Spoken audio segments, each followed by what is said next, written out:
So we regularly get questions about what is the status of the new and improved boat ramp area on the north end of our park. Some of you may remember we have engaged about 24 boaters in a boater working group to help us think through how we make it even better in the future.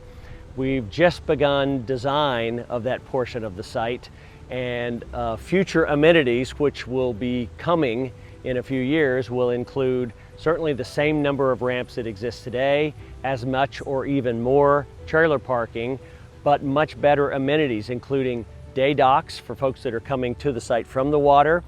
a small retail area for different kinds of amenities that boaters might need, like grab-and-go food and beverage, bait, sunscreen, and other things that you might want to take out on the water.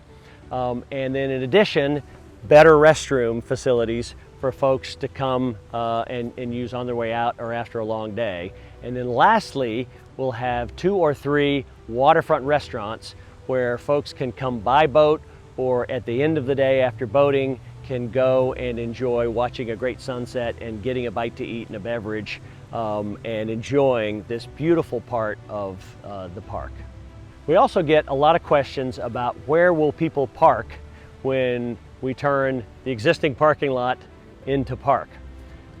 We have engaged multiple parking experts who have done studies, both of which say that we need about 600 to 800 spaces when we're all said and done building up the park. So today we've got about 1,400 spaces, and so as we build each phase, we'll reduce the parking down to that number.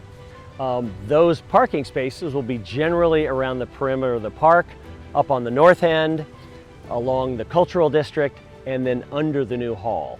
We'll also have much better facilities for folks that come to the site on foot, on bike, on the new VOs, as well as Uber, Lyft,